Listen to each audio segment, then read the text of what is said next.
Hello and welcome to episode 40 of Need a Miracle Sports and Gambling Podcast with your host Tracy and Josh. Miracle. Today we'll be covering maybe the best week in sport or the best day in sports, Championship Sunday, AFC and NFC games. First, I got some shit to get into. Yeah, well, we just want to talk about something. We wanted to, like we said, we were going to start throwing in, talking about life, everyday shit. Just listening to the radio this week with some, sort of weird calls I was thinking on sports talk radio.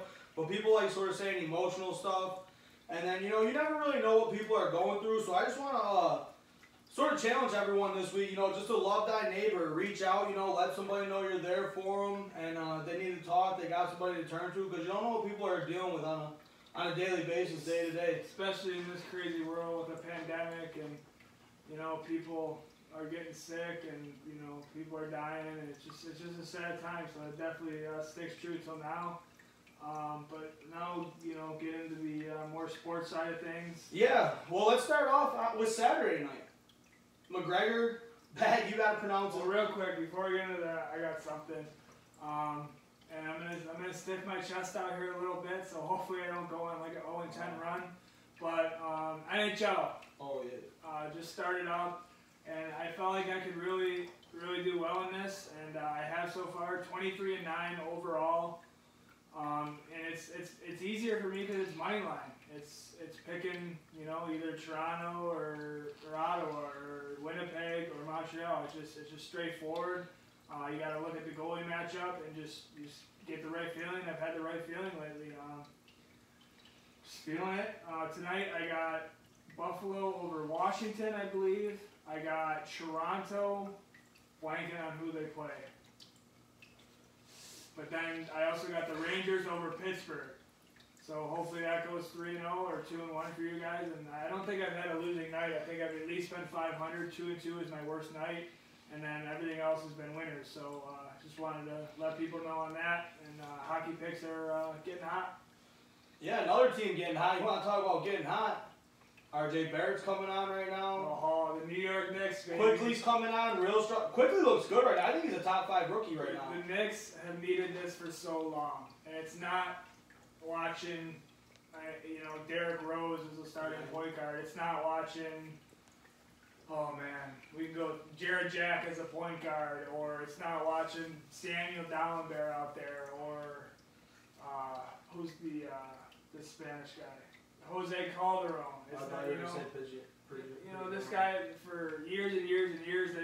This team, has been putting aging veterans out there and trying to sell tickets and trying to hang on to win or whatever. And now they finally went young, And Julius Randle's playing out of his mind, but they got RJ Barrett, they got Quickly, Obi Toppin's back. He's playing really well. Austin Rivers, who's not an old guy, but he's 26, 27 years old. Mitchell Robinson, another young guy. They're young, they're hungry. They go out there and they just compete, and it's nice to see. They could go out there and lose by 20 any night, but they could also win by 20. Even when they're down 16, they're still like dogs out there, at least fighting. Scrapping. So we're both Knicks fans, and it's nice to see since probably the first time I felt good about the Knicks since the Carmelo Anthony years. Right. Question for you. We had this question earlier in the week in the group, and Jake, put your input in here. Rivers and Breeze both retired. One first ballot, for sure, Hall of Famer Breeze. Rivers, first ballot, Hall of Famer? Is he a Hall of Famer? Is he a fringe? The first ballot's tough because no Super Bowls and not even an appearance. That's tough for me. Definitely a Hall of Famer. What do you got? I think Phillip Rivers is definitely going to make the Hall of Fame. I think it'll be like a third ballot Hall of Famer. A third ballot. So you're telling me a guy that just retired right now is 5th all-time for passing yards, and passing touchdowns. 5th all-time out of every quarterback that ever played the game. You don't think he's a first ballot Hall of Famer? He has no rings. Don't matter. Stats don't lie. Rings don't lie. Guess what? You could have a ring as a fourth string lineman, and I could have no ring and start and had a great career. Yeah, I am gonna. I don't know exactly third or second. I just agree that he's a Hall of Famer. I don't know about first ballot. For me, it's not like, I'm putting my fist on the table. He's not a first ballot Hall of Famer. I'm just saying that I think he's a Hall of Famer, and I don't know where the votes are gonna lie. that, but my thing is what really hurt him, and as Jake said, the no ring thing. When he had those teams with LaDainian Tomlinson on, Antonio Gates, I believe Keenan McCardell was there, Junior Seau, Sean Merriman, when he was in his absolute prime, the lights out dance and all that. Those teams that didn't end up getting to where they needed to get to, I think that really, really hurt him. Other than that, he's had a really good career, and he's had decent teams that he's made better. But like I said, I don't know about the first ballot. I mean, sort of hard when you were in the AFC against Brady. Yeah, absolutely. But I look at Roethlisberger, he got one. Yeah. Or a couple, I think. So, actually, I was talking to a Steelers fan, speaking of Roethlisberger, and it's crazy to think, like, I feel old every day, older and older, but he's like, yeah, Big Ben won the 2 Super Bowls, and then they haven't, they've won like three playoff games in the last 10 years. That was like astonishing to me. You were talking to a Steelers fan, huh? Yeah. What'd they have to say about their great fucking signing this week? You guys wanted the fucking dog scraps laying around as your quarterback. We could have fucking found you something at the Lewiston landfill before you took that piece of shit. We got Dwayne Haskins signed with the Steelers. So whatever move, it doesn't hurt. I don't even know if he makes the camp. I don't think he makes it through camp. Yeah, they don't think he's gonna make it through camp. Who knows? Anything else? Yeah, Saturday night McGregor fight. Yeah. What do you like there? I mean, think just talking to not experts, but just my friends that watch it and follow the game and all that of the UFC. It sounds like McGregor is the unanimous favorite and should be. I mean, his line is -302. Yeah, and that's the thing with me though. That's a huge line. You don't know what McGregor you're gonna get. I mean, he looks jacked to the gills. Fuck you. That's the McGregor you're gonna get. Yeah. Fuck you. Yeah, he looks good. Fuck you. It seems like he's very serious about his training, and when that happens, he wins way more than he doesn't. But I would if you got a hunch on Poirier, I would take it. Low money. Just take a little bit of a risk there, and you're going to get paid out pretty well if he does end up winning. That's a guy who, got a lot of his UFC losses in the first 3-4 years of his career, and hasn't really lost much since. He's tough, he's durable, more durable than he was back then, and I think he's going to challenge Conor. I think it's going to be a 4 or 5 round fight, and I think, Poirier does have a chance. I really do believe that, but I do think McGregor's going to take it. And, I wouldn't really bet on McGregor. I would go, you want a McGregor bet, go rounds, under 2 or whatever. Under 2, over 2 is what I saw earlier. Yeah. It's going to be under 2. It's going to be McGregor. Put everything on it. Put the fucking mortgage on it. You're going to get it back. You're going to lose, the -302, but you're going to get it back. You're going to make some money. Don't listen to this guy. Hey, sometimes the best money is the smart money. We're here to make guaranteed, for sure money. The line would not be like this if there was a chance this other dude was going to win. I can't even pronounce his name. It only takes one punch. All right, I agree. All right. Wait, one other thing too. In the summertime, I was real big into the UFC betting and stuff. Make sure you pay attention to the line movement, and Amano versus Imano fight is huge. So if you're seeing Poirier really sneak up there and get into the 200s or 250s, I would definitely throw a little bit on him, because it just means, like, I've seen 3 or 4 fights at summertime that happened, and the guy who came up a little bit won. So just pay attention to that too. All right, now let's go ahead. We'll hop into this great weekend here. For me, this weekend is not just about the 2 games we got. I think there's a lot to talk about this weekend. Let's do you got the sponsor? Yep, I do have the sponsor. Sorry about that. This segment's going to be sponsored by Auto Wash Car Wash out of Canandaigua, New York. Showing some love from the 585. We appreciate you guys out there. Make sure you guys show them some love out there. Now, for me, it's about the changing of the guard. I think with this, we're seeing the young guns in the AFC, the 2 old veterans in the NFC, obviously. That's been the topic, the storyline. But not just about that. I think what you're seeing is a complete overhaul of the NFL, and what you're seeing a lot more at the college level now, a lot more of the big passing game, the quick pass plays, get these guys moving.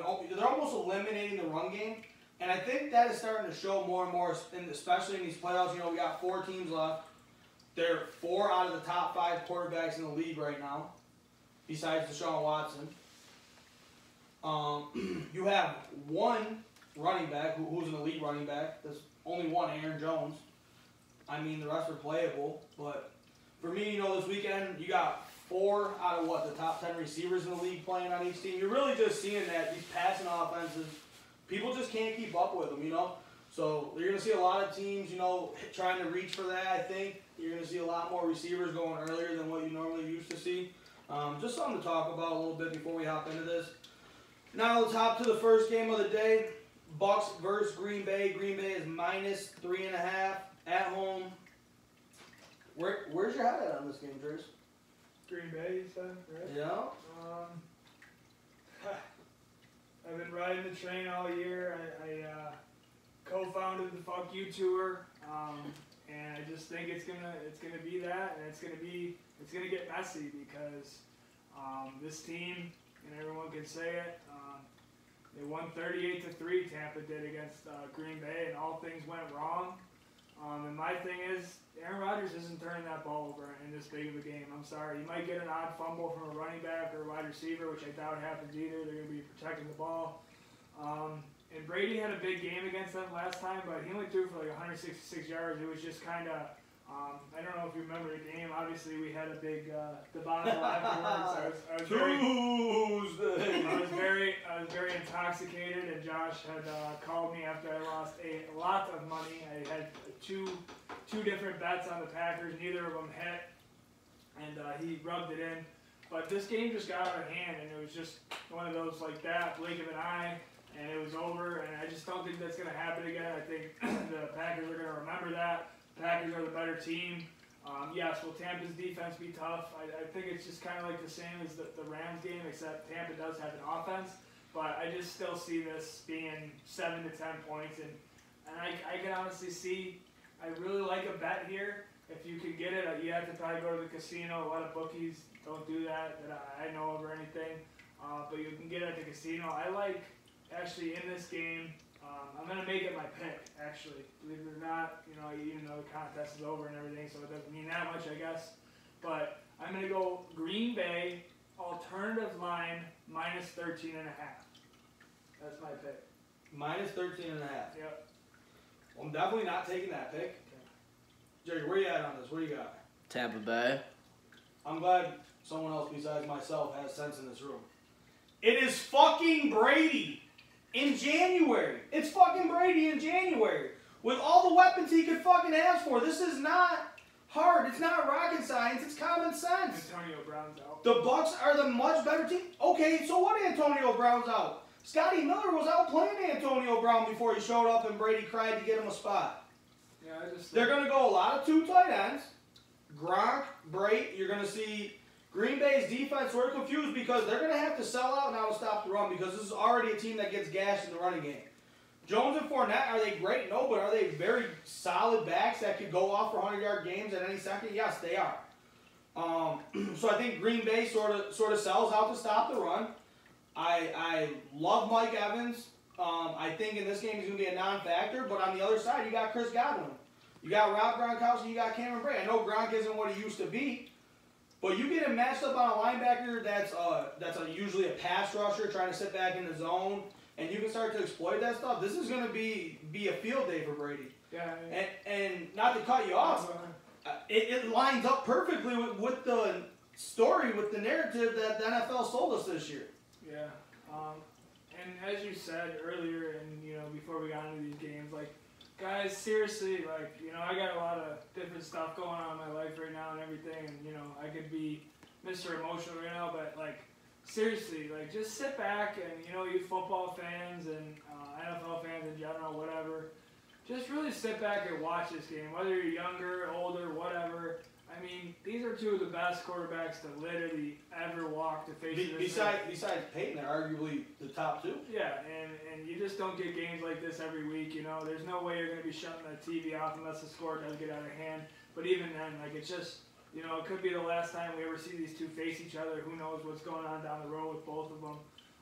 They might both have 3-4 years left. Who knows? But it's just a cool game. And then even the other one, you got the 2 young bucks going at it. We'll get into that. But seriously, just really appreciate Sunday because, I feel like these matchups don't always happen, perfectly like this. I think this is like a perfect day of football. I really do. And another reason I like the Bucks, I just feel they're the more complete team, honestly. I think, you know, defensively they don't have as many holes as Green Bay. I think these are two quarterbacks very good at exploiting holes in defenses. And, you know, just when you have two studs, two goats, literal goats playing against each other, I mean, the offensive knowledge there is crazy, and any hole is going to get exploited, you know, at some point in time. Yeah, I mean, it could be a shootout too. Like, yeah, I don't know, but I just trust the Packers more from what I've seen. Devontae Adams, that's another bet that people really like. It almost always seems to hit because he scores so much. Devontae Adams' first touchdown, another one. Vita is back. Yeah, Vita Vea's there, but like I said, I rolled with the Packers all year, and I think I watch Aaron Rodgers enough on the Pat McAfee show. It's almost kind of like I know him. You know, obviously I don't, but I just think this is a huge, you know, statement game for him, and we haven't even really gotten into that. I mean, we have, but we haven't, like, the legacy there. If Brady, you know, beats him here, I think he 100% wraps up the, you know, that debate, even though a lot of people already think Brady doesn't have it wrapped up. I think if Rodgers does get a Super Bowl this year, it definitely opens the window up for some more debate, because I think Rodgers is just so talented.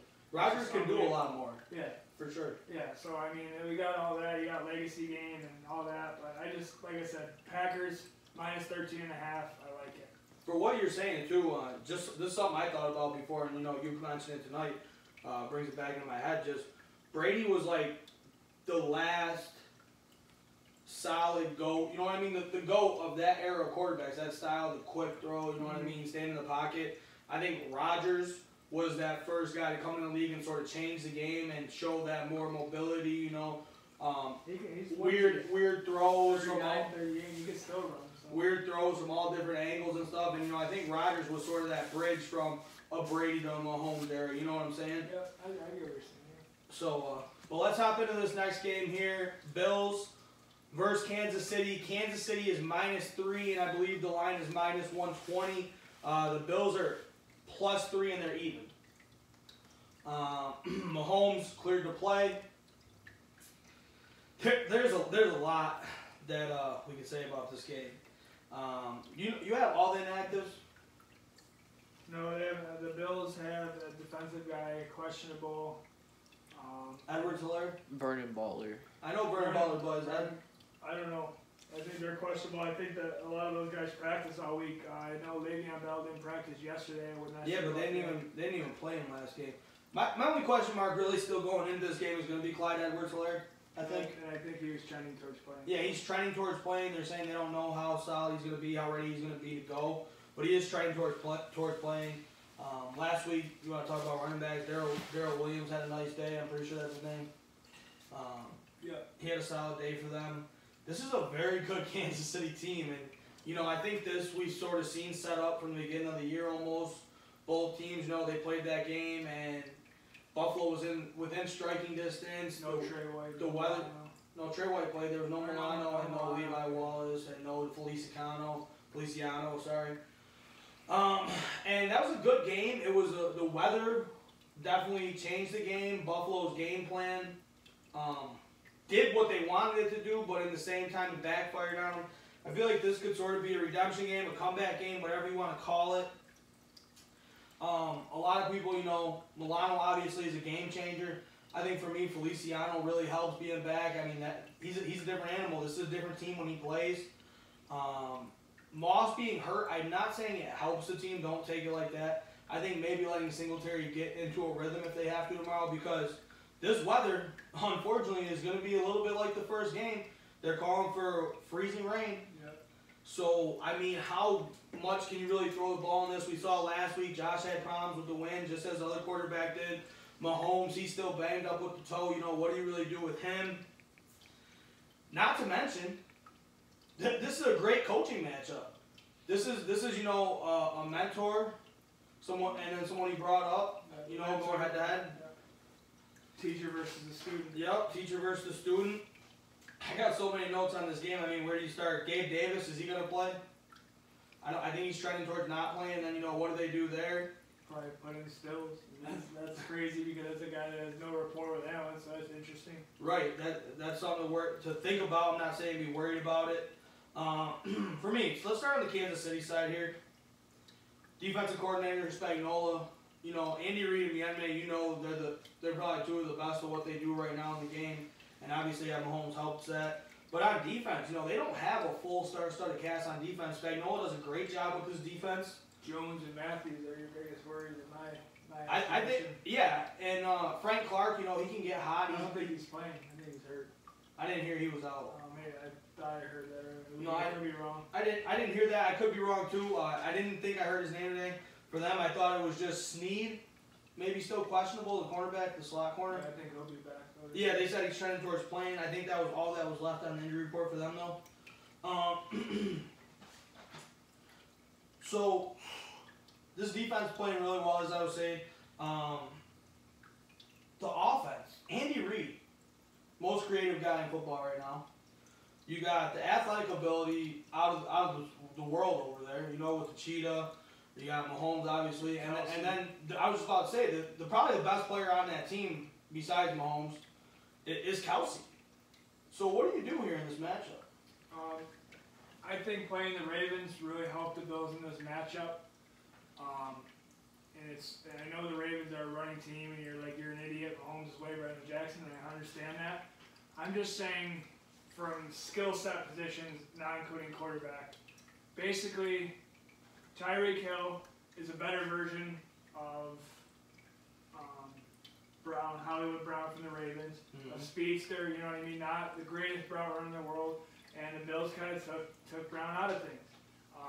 Andrews up there with one of the best tight ends in the league, along with Kelsey. I think that the way they used Andrews and took him out of the game with Milano and Poyer and kind of mixed and matched and show different looks, I think they're going to do that. But this game, to me, it comes down to Mahomes' foot. A lot of people are not using that as any kind of thing for this game. They're going head. I told you Monday or Tuesday, don't fucking talk to me about concussion protocol, because it never was concussion protocol. It's a joke. He got through it. Wow, what a surprise. But I'm telling you, that foot is banged up. He's not healthy. And I think the Bills' special packages and those blitzes got to get home. And if they can get home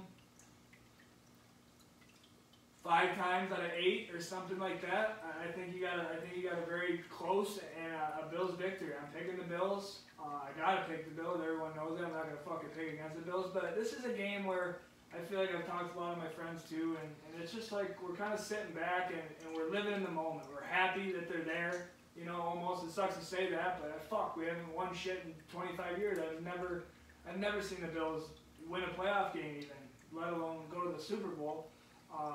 In my lifetime, but it's just, I just feel like, and another thing, you bringing up Diggs earlier, or I think you did, whatever, but he and Josh Allen didn't really have a great rapport at Week 6 when these guys played, you know what I mean?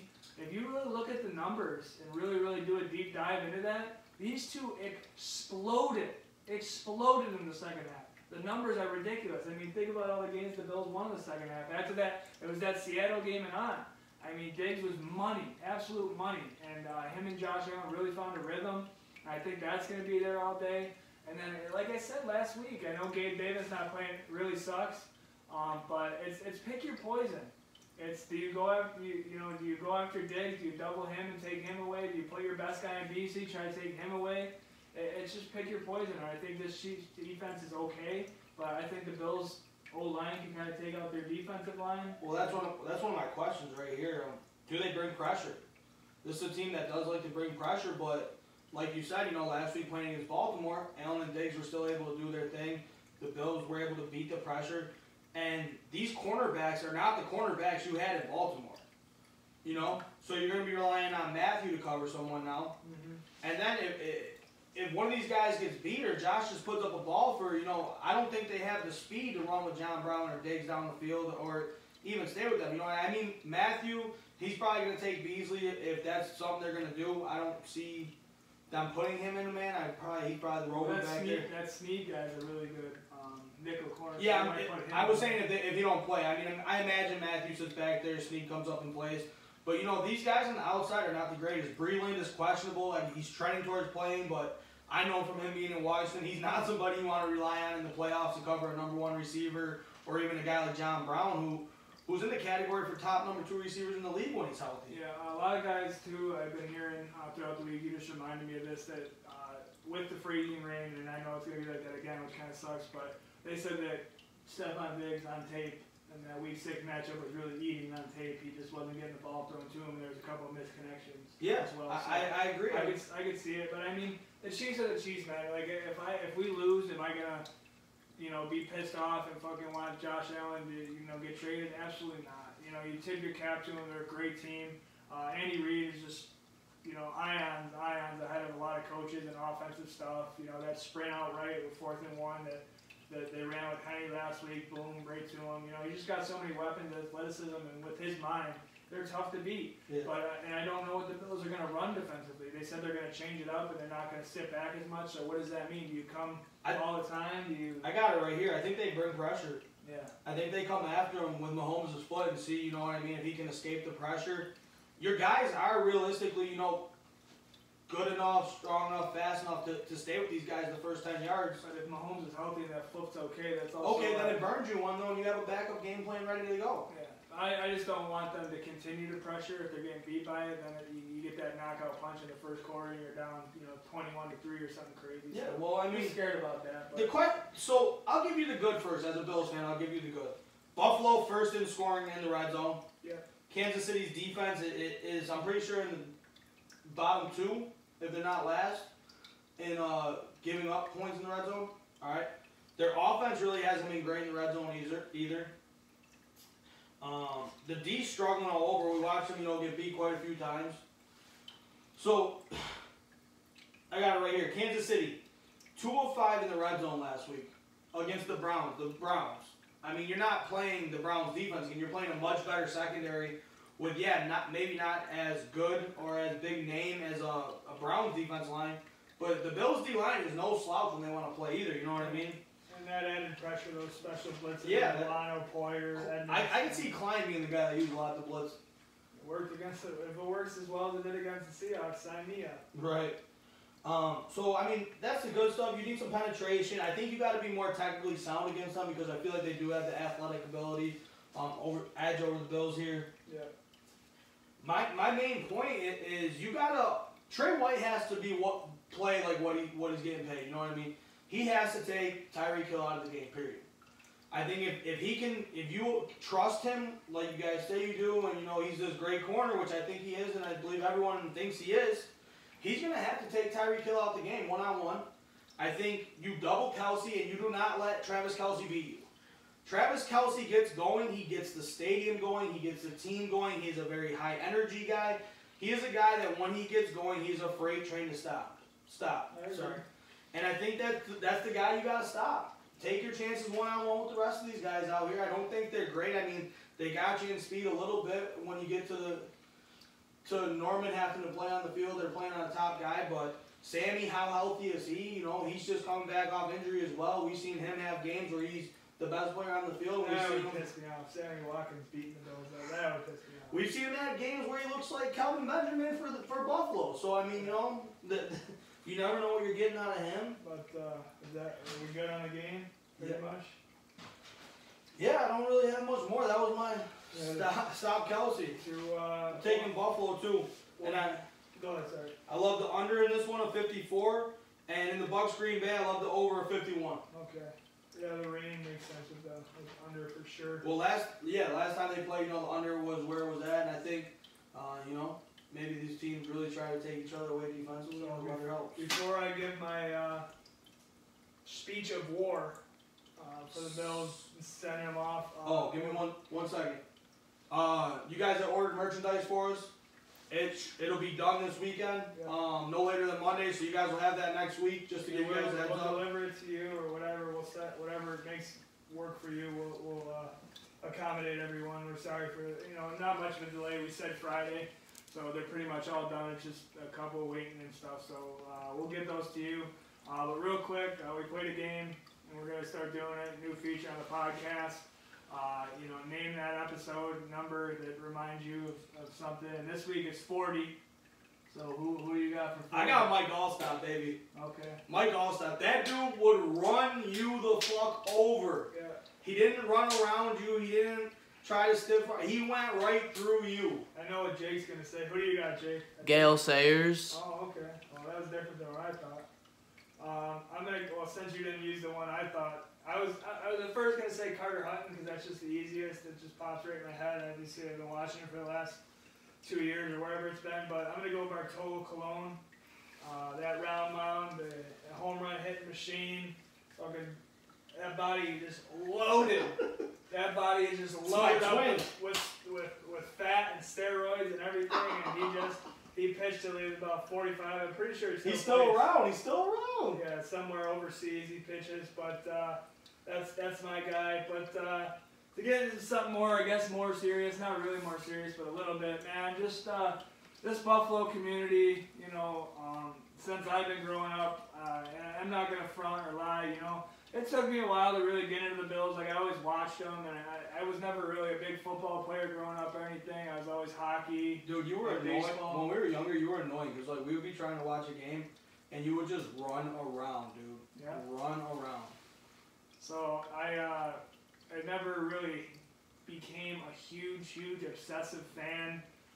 Probably 12 or 13, it really started to hit more and more.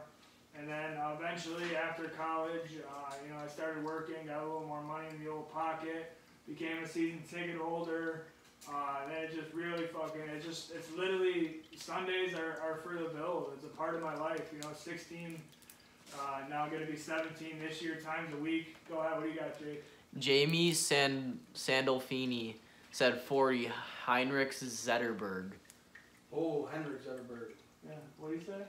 Oh, 40, yeah, okay, yeah. I didn't catch you yet. Jamie's a big hockey guy. I forgot about that. Them Ducks, Jamie. Them Ducks out there. Yeah, Robin Leonard's another one that just popped in my head. But just getting back on what I said, I became a season ticket holder, and you know, eight times a year, I dedicate a Sunday to go to New Era Field. For the last 3 years, it would have been 4, but Corona stopped that.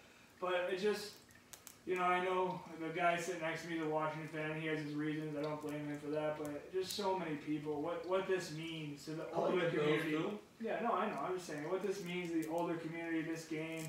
What it means to younger people that have never seen this before. It's all just kind of hitting home. And like you said, you heard a bunch of emotional stories and stuff over the last couple weeks.